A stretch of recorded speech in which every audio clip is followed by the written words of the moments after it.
Okay, I am calling to order this special meeting of council.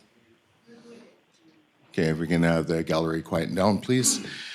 At this point, I'm calling this meeting to order. I'm going to respectfully acknowledge that the meeting is taking place on the traditional territory of the Stinawa's First Nation. It's actually a beautiful day out this morning, blue skies after having a pretty nasty ferry ride last night. I think it took us through about 1 p.m. in the morning.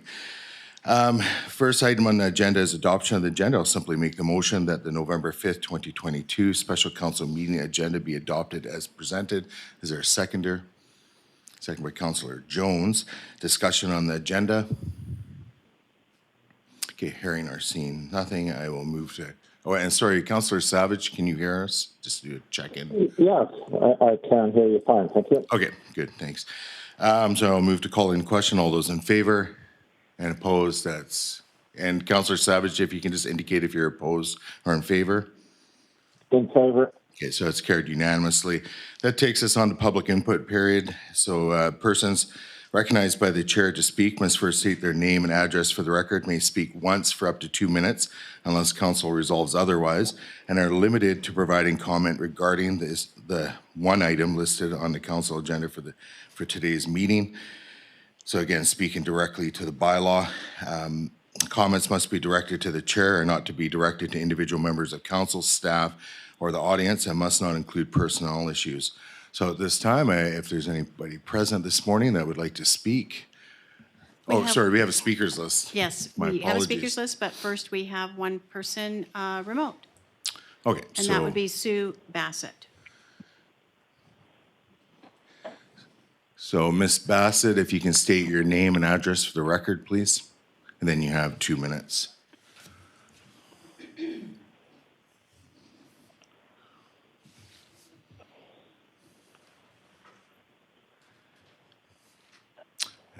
And Ms. Bassett, you're muted at the moment. I don't know if that's a staff function or it's on your end, if you can hear me.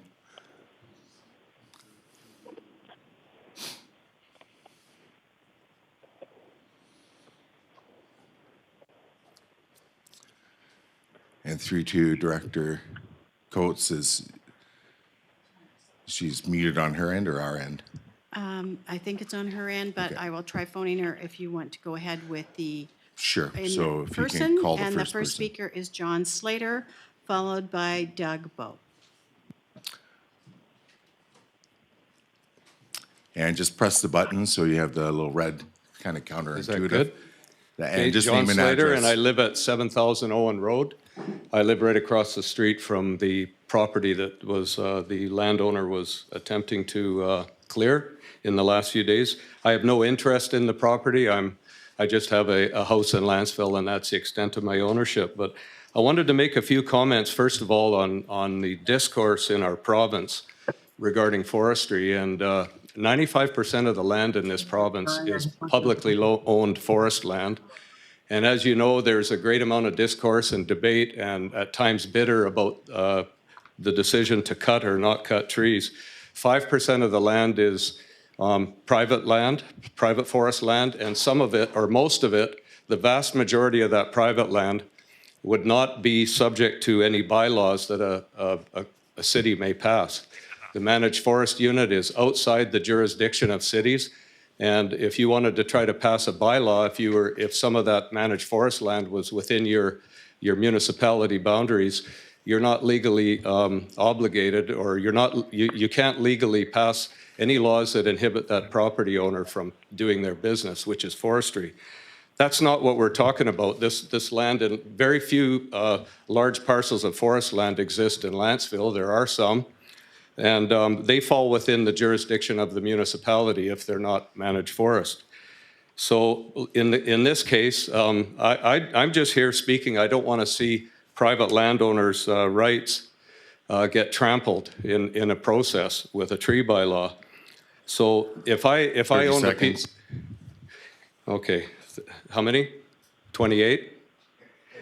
Anyhow, I'm concerned that this process has been ramrodded through in such a rush. It looks almost like a vindictive reaction to that person cutting their trees. And I would ask the folks here to slow this down and get some honest public input. Putting in a law in one day is not proper. It has all the optics of bad faith. So I ask you to slow it down. Okay, thank you. And through to the gallery, if we can refrain from clapping or making other comments during the speakers, that'd be much appreciated. Thank you. Who's the And I next believe speaker? our remote Okay, caller so is ready, and that would we be can Sue unmute. Bassett. Yeah, Ms. Bassett, if you can unmute and just state your name and address for the record, please. Yeah, my name is Sue Bassett. I live on 778 Apps Road, which is just on the lower side of the highway, right beside Sinkhole, actually, just down from there. Oh, and you have 2 minutes. Go ahead. Okay, thank you. I second the opinion of the gentleman just before me. I'm just a little worried about the rush of this bylaw that's going into place. I wish we had a few more framework rules around it, much like the City of Nanaimo bylaws. There's a lot of looseness, one of which is the definition of a tree.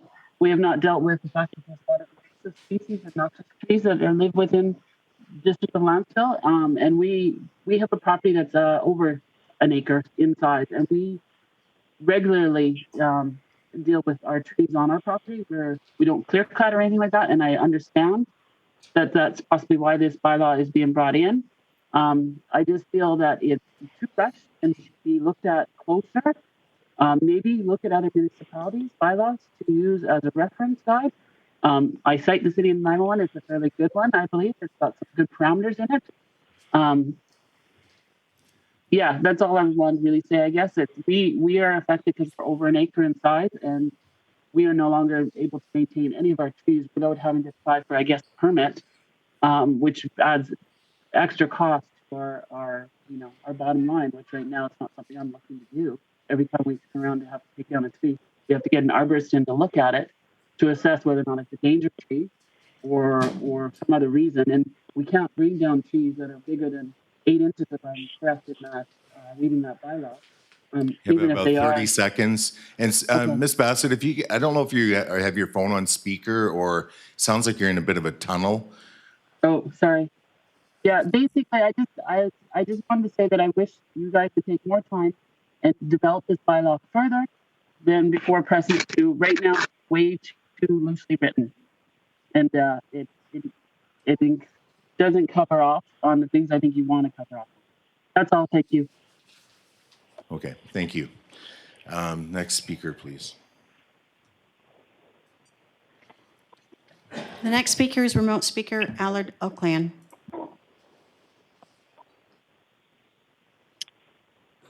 Good morning, Your Worship, councillors. My name is Allard Auckland, and I represent the Foothills Development. I wrote a letter to you yesterday, but wanted to just say a few more words today in person. Our team has not had sufficient time to fully determine the impacts that this bylaw may have on our development and the possible conflicts with the commitments made by both the Foothills and the district with regards to our phased development agreement signed only a few weeks ago. But at a high level, it would seem potentially problematic. So for the record, Lone Tree Properties, the owner of the Foothills, is very much in favor of the district establishing a robust bylaw to protect the trees in the district. It is my understanding that District Planner Frank Limshew has this on his radar and may already have parts of a bylaw drafted for your consideration and the consideration of all of the residents of Lantzville. Our concern is that the language in Bylaw 331 does not contemplate the many issues that are at play. The interactions between bylaws and policies are difficult to determine, and I believe this bylaw will cause many problems for the district and residents, and that it will ultimately need to be replaced with a more fulsome bylaw. I don't believe it will accomplish the immediate concern of halting logging in the community. To name just one reason why this may be the case is that there's seems to be no consideration for the fee structure by which this will need to be enforced. 30 seconds, Allard. And so until that is determined, which may take a few days or more, the district will be challenged to enforce this bylaw. And such, the damage will already be done. I think this bylaw does send a message to all residents that they have a very short window to take down all the trees they wish to take down, and as such may create the opposite outcome from the desired one. I urge you to not adopt this rushed bylaw today. I ask that you direct staff to table a comprehensive tree protection bylaw, and I beg you not to make this your first act as our new council. Many of you ran on the promise of transparency and public interaction, and this doesn't seem like that. Thank you for your consideration. All right, thank you for your comments. Next speaker, please. Next speaker is Doug Bowe, followed by Teresa Marston.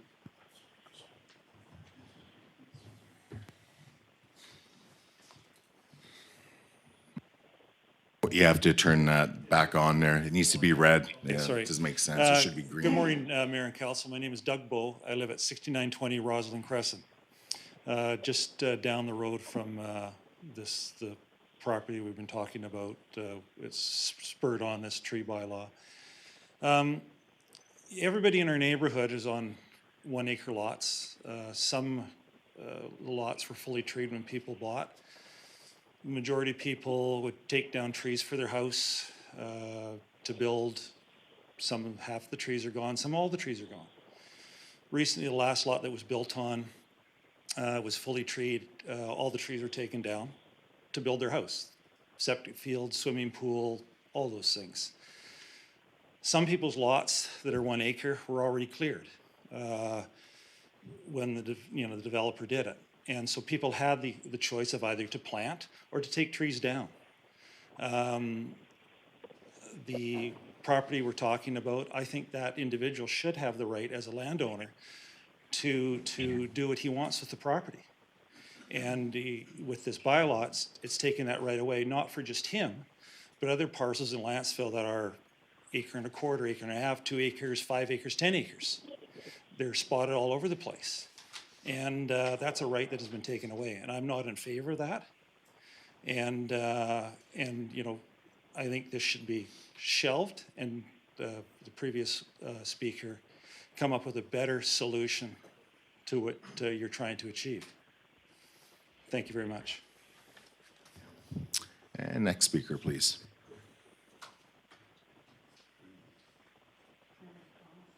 Next speaker was Teresa Marston. And again, just name and address for the record, please. Teresa Marston, 7144 EB Road. I kind of agree with everybody that has spoken so far. This seems very rushed. It is non-transparent whatsoever. I'd like to thank the Facebook page, Lantzville Community Hub. Otherwise, I wouldn't have even known about it. We are on a smaller piece of property, so this doesn't directly affect us at this time, but it does affect a lot of people in the community negatively. My concern is what caused it to be an emergency. Was it one person bringing the tree cutting to the attention of the council? I would hope that emergency bylaw requires more input than that. Has anybody talked to the owner to see why they're cutting the trees down? Do they need the income for a family emergency? Is there a health crisis? Does anybody know that? There's a lot of reasons to cut trees down. People use them for housing. People use them to open up their yards, to remove trees for gardening. There's lots of reasons for it, and it doesn't seem like you're being very fair, and you're kind of making a lot of people's lives detrimental on their properties and pretty much shutting down Lantzville for development. Without development, we're not going to have a community. We need young people coming into Lantzville. We need young people to keep our schools open, to have Girl Guides, to have Boy Scouts, to have soccer teams, and young people cannot afford the large pieces of property in Lantzville. It's simple as that. We need smaller pieces. We need to look at this bylaw. It's ridiculous. It's not people-friendly. So I hope that you delay the process, as does everybody else. Thank you. Next speaker, please. Or I guess the next two. Next speakers are Will Gesselbrecht, followed by Carl Weiss.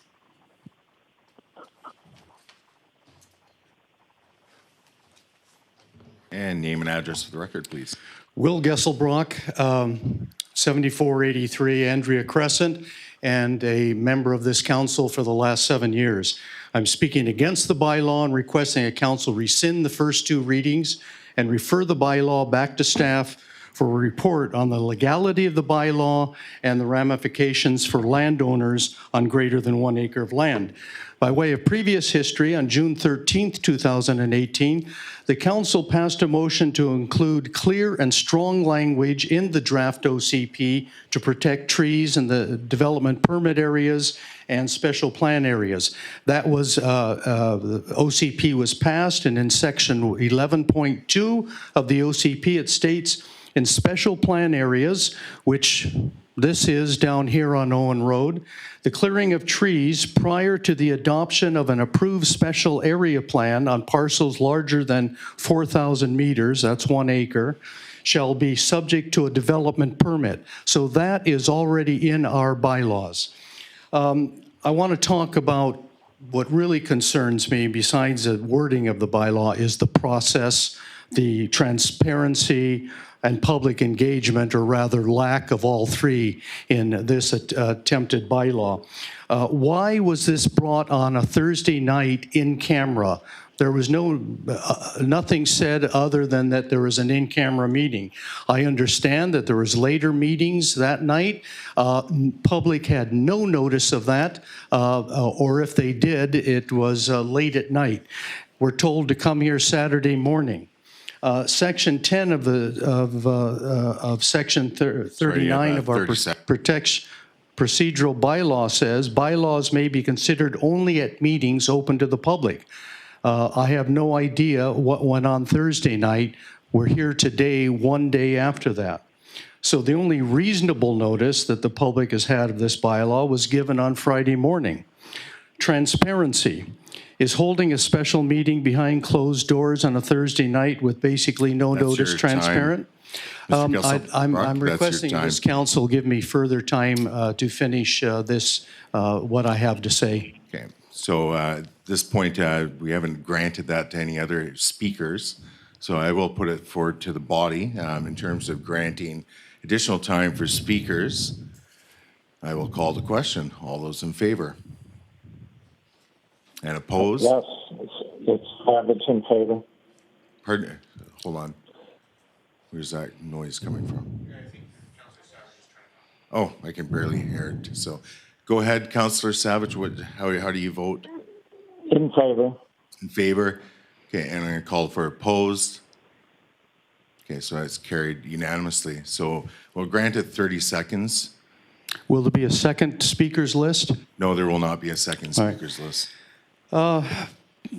So no transparency, public engagement. During the election, one of the candidates stated that establish authentic engagement opportunities for residents. Engagement is more than the mechanical exercise of holding a public hearing so the council can tell residents they were heard. Authentic engagement is taking what feedback residents provide and incorporating it into council actions. Roundtable or town hall style meetings should be part of Lantzville's engagement process for all major decisions. This is a major decision. We haven't had that engagement. Okay, that's your time. Thank you. Councillor Breck. Additional speakers. Carl Weiss was next, followed by Heather Peacock.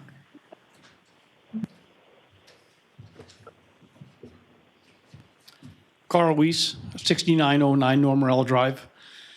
My concern on this is that how quickly this has been run through or trying to be run through with no consultation to any of the people living in the affected areas. I have some trees on my property that I want to take down because I want to put an orchard in. This is going to stop me. It's completely insane that we would do something like this. And again, it's very vague in the writing in this. We already have a tree bylaw in the OCP that's pretty substantial. Why they couldn't just go on with that is beyond me. So again, like I say, I'm totally against this and would hope that the council would reconsider their thoughts on this process. Thank you.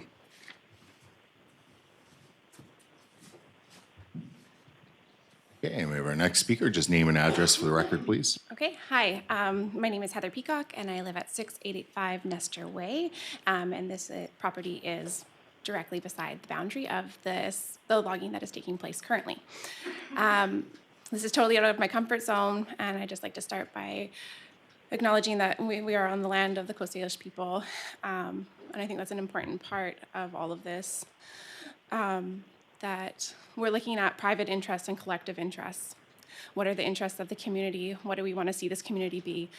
I think that there's an imminent need to stop the logging of this property.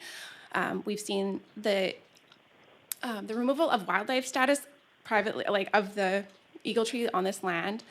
And also, we have not yet to see the environmental impact statement or of the riparian zone. I think the community has a right to see that the laws and rules of the environment are being respected. I have some concerns about the process of the landowner and how they have are going about this. There has been no effort to inform the community that this was going to take place. I am for the bylaw, but I do believe that there needs to be amendments with community involvement so that this bylaw can serve the people of Lantzville. I don't think the intent is to remove individual rights to, sorry, I'm nervous and shaking, individual rights. And you have 30 seconds. Okay. I think that the council is for the people and they want to see our rights protected, and I think amendments need to be made. In the short term, I think we do need a tree bylaw that protects the trees. I've lost my thoughts, but yeah, I think we need to focus on the collective good of our community.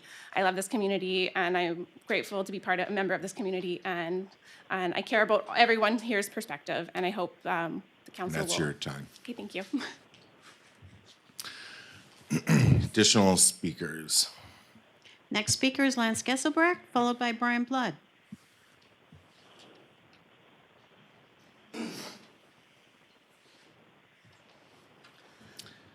Lance Okay. Gesselbrock, 7365 Spence's Way. I feel this bylaw was born from the worst form of governance, mob rule. Things pop up on the hub. They seem to take on a life of their own. There's the usual suspects that love to churn and burn any issue that seems controversial. And usually it just kind of dies out and goes away.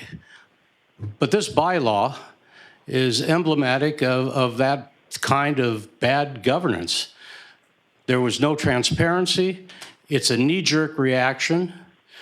The work that was done by staff in the prior council, where a draft bylaw was brought to that council, it wasn't passed, but it was discussed on several occasions, and a lot of work went into that draft bylaw.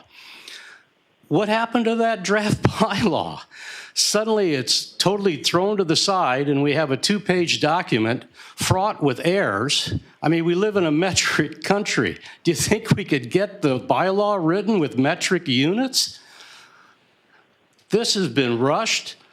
It hasn't been thought out. It's half-baked. And it hasn't taken into consideration of the rights of property owners. And part of those rights are to protect the value of that property, and trees are valuable. 30 seconds. I would hope the council would just put on the brakes, tamp them, and not defer to a mob rule situation.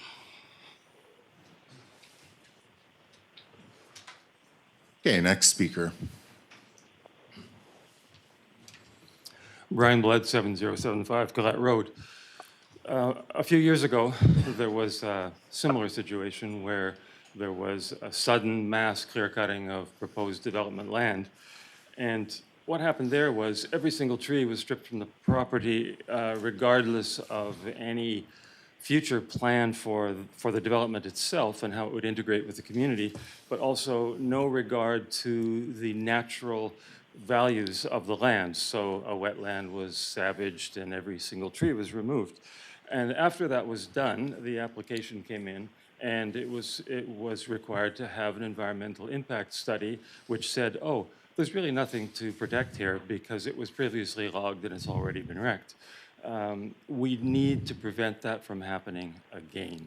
And it's quite clear that this land was going to be clear-cut, all 21 acres of it, or close to that. And I urge council to please adopt this temporary emergency bylaw. That's what we elected you to do, to quickly think in an emergency. The time for public involvement will come when you develop a more comprehensive bylaw in the future, but this travesty needs to be stopped now before we lose all of the environmental areas in this particular piece of land. Of course it will be developed. We expect it to be developed. I want it to be developed, but you're doing the right thing now. Please pass this bylaw. Okay, additional speakers. Next speaker is Diane Baumel, followed by Loria Sean. Okay, is this thing on? Yes, it is. Just name and address for the record, please. Diane Baumel, 7045 Alds Road. I just have a quick question. We've moved from Dover Bay area here 20 years ago, and my concern is that we moved out here to get away from some of the places, place we live in subdivision, and to get away from a lot of stuff to be private. And we didn't move here for somebody to tell us that we can't take our trees down. We're on 5 acres, and our trees need to be taken down because it's chewing up our driveway. The roots are all over the place. So my main concern is that, and I'm kind of really defensive right now for anybody telling me what I can do with my land. So that's all I have to say. I can give another minute up to somebody else. All right. Additional speakers? Loria?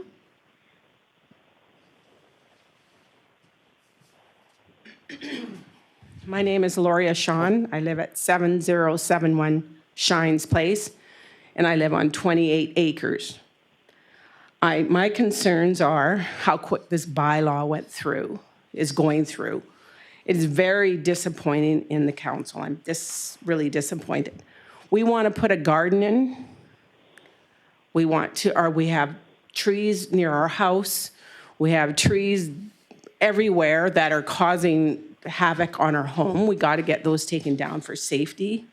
And I just feel sad that you guys or whoever is taking the right of what we want to do on our land. We pay the property taxes, and it's okay for people to say they want this bylaw to go through, especially when they live on a piece of property that is already cut. Anyways, that's all I can say. I'm sad that this is going through.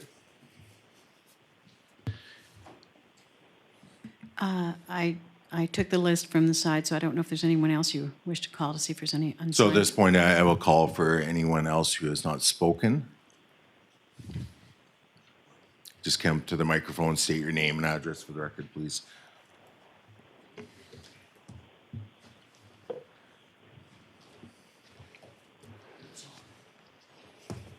Jack Whitaker, 6796 Normerell Drive. I've lived here in this community for some 27 years. When I hear what's going on, if I wouldn't have got a phone call yesterday, I wouldn't have known this meeting was going on. I really wonder what ownership means anymore. Are we going to wake up some morning and this council's had a secret meeting in the middle of the night and tells me I can't do this or I can't do that? I mean, this is insane. I mean, next thing you're going to have is we got to register our power saws because they're endangered weapons. They might be cutting trees down.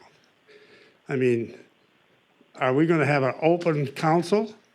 Are we going to have secret meetings and quick meetings afterwards so they can draft it? This is stupidity at the most. So that's all I got to say. But, I thought we were in a democratic country. Thank you. If there's any additional speakers, this is your time to come to the microphone. First-time speakers.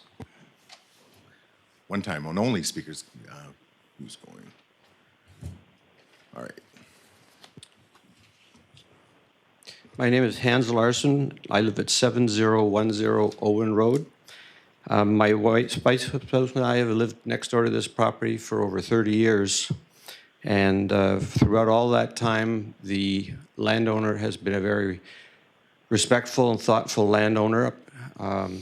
He has had arborists come in to check the trees periodically to make sure that they're safe and not going to be impacting our property. He has, long time ago, they had a plan for this property and they were going to leave as many of the trees on the property as they could. Something has changed in that plan.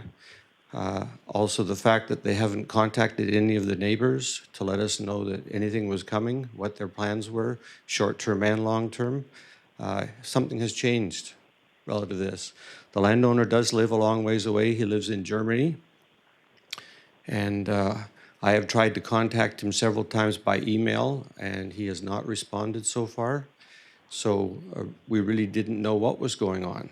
We still really don't know what's going on, other than the trees are being cut. We heard some rumors about that there were plans down at the District of Lantzville, but people who tried to access those plans found that there were none. So it's very difficult. If you want to talk about transparency, I'd like to go back one step and say, how about the transparency with the neighbors who must deserve something when their neighborhood is going to be significantly impacted by actions. I agree that private landowners certainly do have rights, but at the same time, I think it's just very transparent if the landowner will share their plans with the people that are going to be greatly affected by it. As far as the speed of the bylaw, when they're in there cutting the trees now, if something isn't helped to address now, then these trees will be gone, and they'll be gone for decades. Those trees have been growing for at least 100 years. I think they were logged about 100 years ago. So what we see now is 100-year-old trees. That won't be the case. So I support the bylaw because of that the trees are going to be gone if nothing is done. Thank you. All right. Additional speakers? And again, just name and address for the record, please. Yes, of course. Graham Fipke, 7457 Andrea Crescent. I came down here about 15 minutes late because and I think like a lot of people that I don't think have a voice in this community, aren't on Facebook, aren't on social media, on what I think is a bit of a cesspool of a community hub that's got all kinds of real taint associated with it. There's a lot of frustration, especially with people of, I think, my generation who are hands in the air, really frustrated. I'm working all day yesterday, get a phone call saying, OMG, there's a bylaw coming down the pipe, an emergency order that's gonna take away our ability to remove some trees on our property for a shed relocation that's occurring.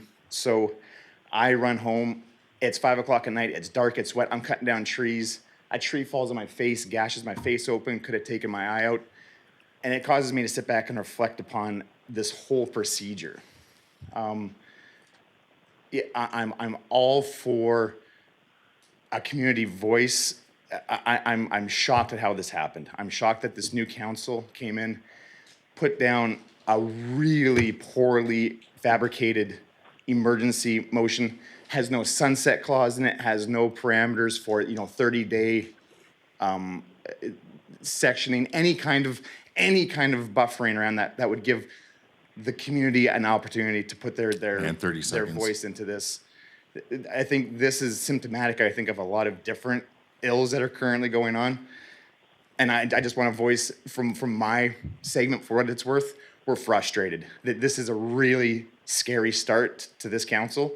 And there's a lot of angst and anxiety going on amongst people like myself. And I want to voice this is not a great way to start this off. Thanks. Okay, any additional speakers? Yeah, if you can come to the microphone, name and address for the record, please. Kathy Ozero, 7010 Owen Road. I would like to thank the council for reacting to an emergency situation. This is truly an emergency because once these trees are gone, we won't be getting them back. Not in our lifetime, not in our children's lifetime. We appreciate the fact that you are looking out long-term for not only the community, but for what space we have and what is in that space. you will allow time to reflect on this while the trees are still there. I support your motion 100%, and I again thank you for making this difficult decision. And any additional speakers? Okay, go to the microphone, name and address for the record, please. Magdalene Strong, 6888 Strong Road. We've been through this before, though it didn't come to council or anything when they started to clear cut down there. I'm not quite sure what happened. It's a long strip all the way down the side of our property, and the density is such that any trees that are left on our side will be considered dangerous to the people building there. Houses down there would be nice, but if they have to clear cut, but really do we need, with all the clear cutting going on in Lantzville at the moment, would a strip of land that size not be beneficial? Thank you. And I'll call for a final time for public input. Okay, seeing that nobody wants to come to the microphone, we'll move on in the agenda. So we have one. We have a new online one, and that would be Dave Scott. Okay. And you're muted at the moment, Mr. Scott, so once you're unmuted, if you can state your name and address for the record.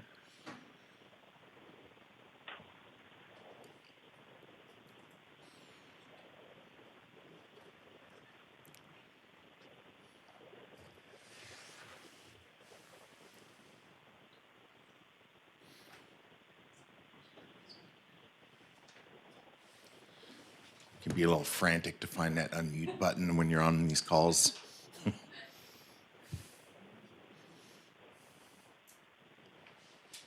Hello, can you hear me? Go. Yes, we sure can. Just name and address for the record, please.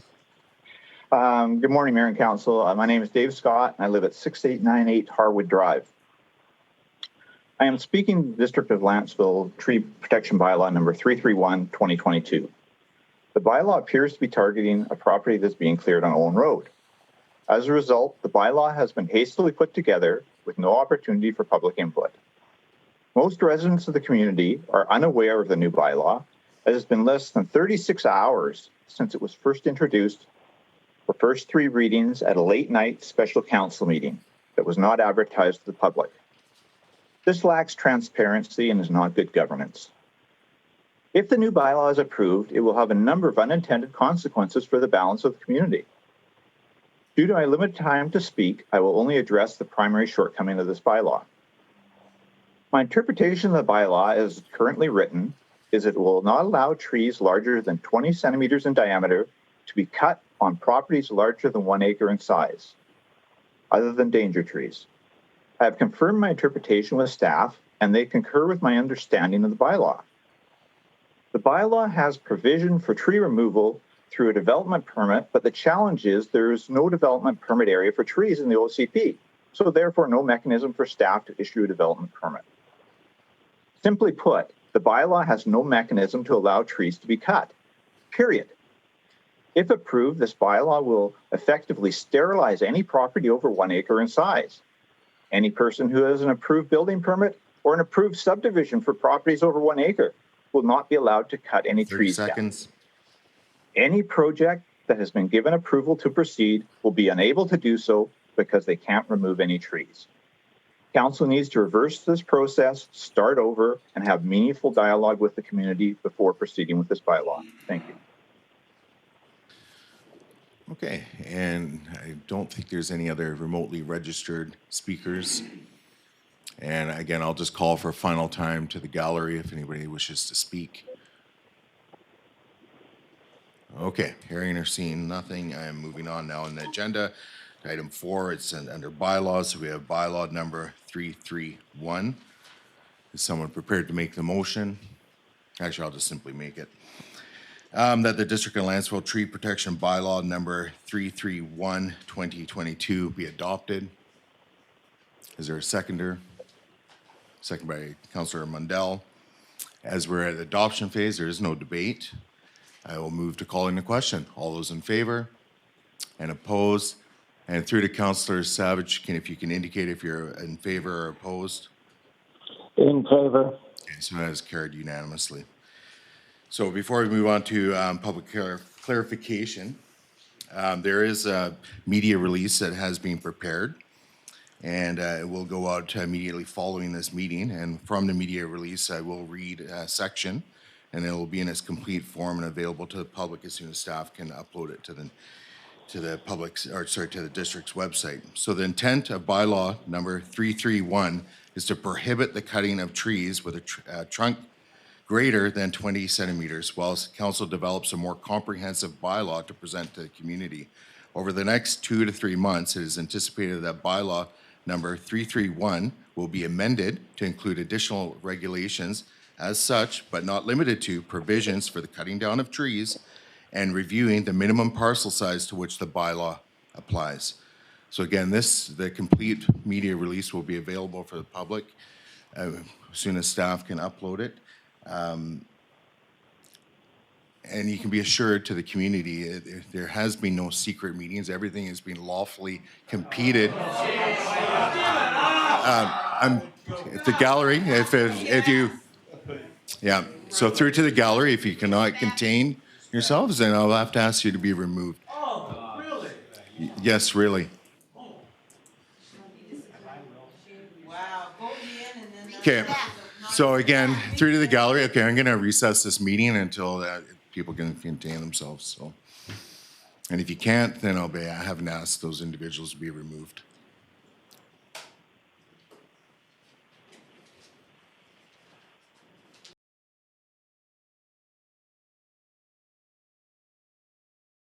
Clarification. So persons recognized by the chair to speak must first state their name and address for the record and the agenda item for which they're that they are seeking clarification, and may speak once for up to 2 minutes to ask clarification questions. For example, how did the vote go? Any technicalities, requests, interpretation of abbreviations or jargon is simply for clarification. Are there any members of the gallery that have any clarification questions? And name and address for the record, please. Lance Kesselbrock, 7365 Spence's Way. What is the fine for cutting a tree? I will defer that to staff. As clarification comment only, the bylaw is on the agenda. It provides that it's offense under the Offense Act, and the judge through the court would establish what the fine is. Otherwise, there is reference to us amending the ability to amend the MTI bylaw. That has not occurred yet, so that would be something that would happen in the future. So currently, the Offense Act, the way it's written, it would be up to $10,000, but it's the decision of the judge. Oh, sorry, any other clarification questions? Okay, and again, name and address for the record, please. Will Gesselbrock, 7483 Andrea Road. Through you, how can the Offense Act apply to this bylaw when it is not included in any of the schedules to the Offense Act regulations? And secondly, can there be any fines levied at this point if I go out and cut down a tree on my lot greater than 1 acre if this bylaw is not included in your violation fine bylaw? So through to staff. It is a pretty technical question. Yes. So, and for clarity, all municipal bylaws are not listed as an addition to the Offense Act. Municipal bylaws simply have to include the contravention and penalty statement that's within this bylaw. In Clause 7, I would refer you to that section. The other type of fine that you're referring to, a municipal ticket information fine, would only occur after the municipal ticket information bylaw is amended, and that has not happened, or the other type of of fines that can be done, but that, we don't have that bylaw in place. So the fine that, again, not to be repetitive, but it is, the charge through this would be through a long information, and then the court would assess the fine. I didn't hear the first part about Section 7. Section 7 of what, the Offense Act? No, Section 7 in the bylaw refers to contravention and penalties. It describes it under the Offense Act. Shall be subject to fines as prescribed under the Offense Act. Well, that was my question. The Offense Act doesn't apply to municipal bylaws. No, that's incorrect. The Offense Act does apply to municipal bylaws. Even if the municipal bylaw is not included in the schedules That's attached to correct. the Offense Act? There's thousands of municipal bylaws in this province, thousands and thousands. And they all just make a statement to the Offense Act. There's a long information filed that provides evidence that there is a bylaw, provides evidence of the offense, and then the judge would deem what the fine level is. Thank you. Okay. And again, we're limited to clarification questions. Yes. So Jack name and Whitaker. address for the record, please. Jack Whitaker, 6796 Normanville Drive. I'm on 5 acres of land. You're saying that the bylaw is going to be interpreted, like basically what I hear what you're saying, in the next 2 or 3 months? What's going to possess in it? That is what I read, and at this point, over the next 2 to 3 months, it could be sooner. It just depends on how quickly staff So- can get the revised bylaw together. So So if I have a danger tree that maybe blow over in my house, I'll just have to take my chances to you people to decide what I can do with it. no, that's actually an exception to the bylaw. So it's If you that would be reference over there are copies of the agenda, it has the bylaw attached. There are many exceptions. One is dangerous trees. So there would have to be an arborist determination that it was a dangerous tree. So we really don't know what we can do on our properties till you people decide. So, maybe we should check the czar in Russia and see if it's okay. excuse me. Okay, if there's going to be disrespectful comments made That's from not the podium, disrespectful, it's well, just if you're, being honest with you. If anyways, you don't know any better, that's not my problem. Mr. Whittaker, if you continue to behave that way, I will ask to have you removed from the gallery. You're not mad enough. Okay, actually, we're going to recess the meeting, and I'm going to ask that Mr. Whittaker is escorted out of the gallery, please. He has been warned.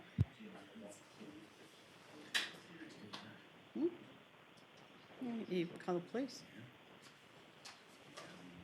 So we're recessed until he's removed.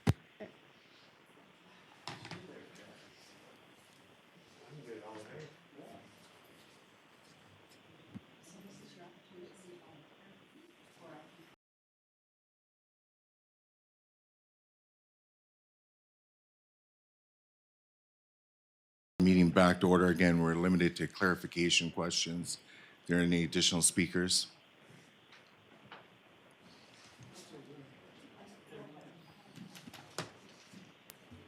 I just have one quick question about an arborist determining if a tree is dangerous or not. Who hires the arborist, and if it's the homeowner, which I'm assuming it will be, do you accept their arborist report, or do you come back and get your own arborist to argue their report? I would refer you to Clause 2 of the bylaw attached to the agenda that's on the table. It defines dangerous tree means a tree identified by a certified arborist who has training in tree risk assessment, which could reasonably be expected. So it's a tree which reasonably could be expected to present an imminent hazard to the safety of persons or to the public or to private property. We'd need evidence that it's a certified arborist, and then staff would receive that. So you would accept my arborist report that it's a danger tree and go forward from that? Yes, a certified arborist Yes. has a duty. It's regardless of who they're working for. Yeah. Thank you for the question, and additional speakers or for clarification. I just have a question. We have trees all around our home, and they're really close to our house. Do we have to get permission to cut trees that are going to hit our house? That is correct. Sorry, just for clarification, there is no permission system. This prohibits cutting of any trees until the next bylaw comes in. However, there are circumstances, again, if you can reference the bylaw that's on the table, it identifies various different exceptions. I don't see anything that says it's because it's close to the house. It does identify dangerous trees if certified by a certified arborist. So The arborist will say to you, it's close to your house, it's going to you, hit your you house. will hire a certified arborist. The arborist will prepare a report. They will tag and flag which trees need to be removed For the as safety of our dangerous home. trees. For the safety of our I don't know that safety of a home is sufficient. It said, which could reasonably be expected to present an imminent hazard to the safety of persons or to the public or to private property. So I'm not an arborist, so I'm not going to define that. You know, that's the definition. And then you would seek out a certified arborist to. Okay, and additional speakers for clarification questions?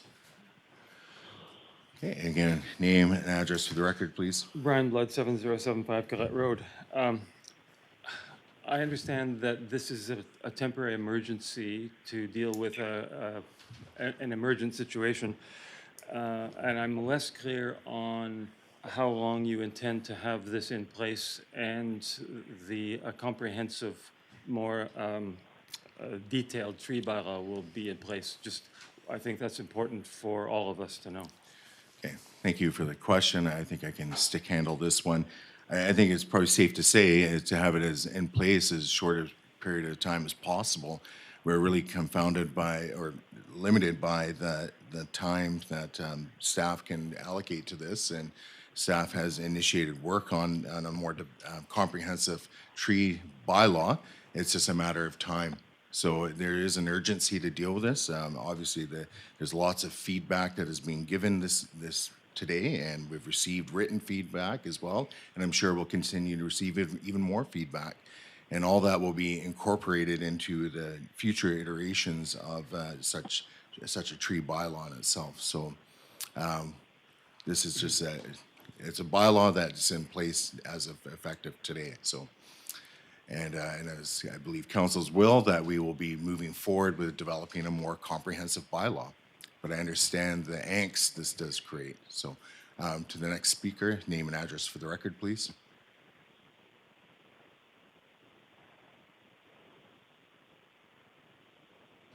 Is that on now? 7,000 Owen Road, John Slater. Question for council on the final draft of your bylaw. Will you give consideration to homeowners for their comfort level and safety in their safe sanctuary, which is their house? I know you talk a lot about arborists. That's only one determining factor. factor. I've got the one question, and if you have additional questions, that's fine. We'll deal with that. So just so I clearly understand, the question is, will council consider further public input? Into the final draft, there's a lot of people in the community who Yes. can give you input with experience at it, so. I think the safe answer is yes, that will occur. It's true, there will be an opportunity for public input, but for clarity, even now when we're looking at trees that we might be removing on municipal property, we're not removing healthy trees just because a resident feels they would like them removed. Like, we go and get an arborist report also. So while council will certainly hear everybody's concerns, there's no commitment on what will or will not be included in the bylaw at this point. Okay, clarification questions. So if you state your name and address for the record, please. Dave Scott, 6898 Harwood Drive. Has council sought a legal opinion on this bylaw, as in its current form, any property over 1 acre in size cannot remove a tree other than a danger tree? So that means that people who have an existing building permit on a property over 1 acre in size that have been given approval by the district cannot remove a tree. Same as with a subdivision. So these people have been given legal permission from. So your question was, have we received legal opinion as to the legalities, because you essentially have given people permission to do things. I think I understand your question. So in preparation of this bylaw, we have sought legal counsel. So that's the answer to your question, I believe. We're not getting into a back and forth debate or dialogue on this. I think the question is, have we consulted legal in the preparation of this bylaw? And this answer to that is yes.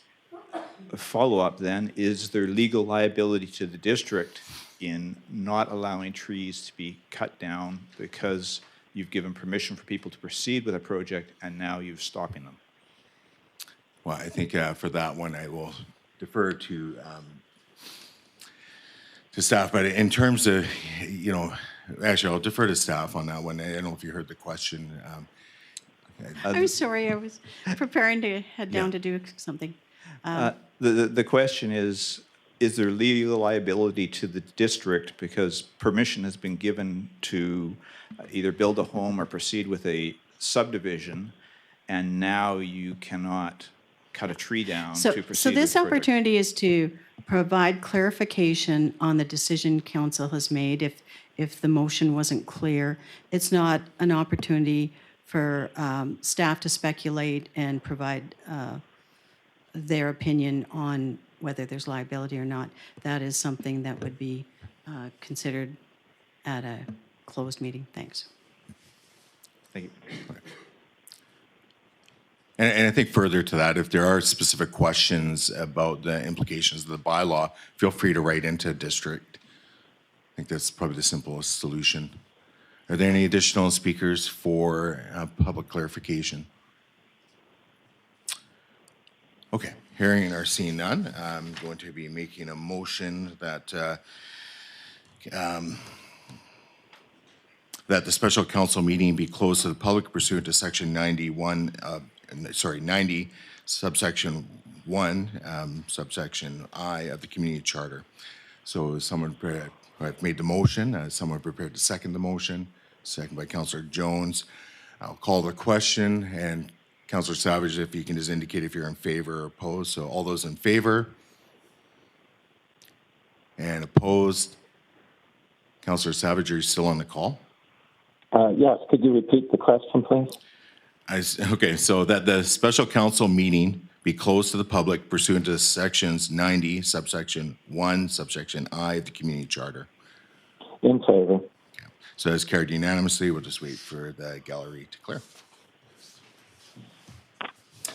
And thank you to everybody who did attend this morning. It's your feedback is definitely noted.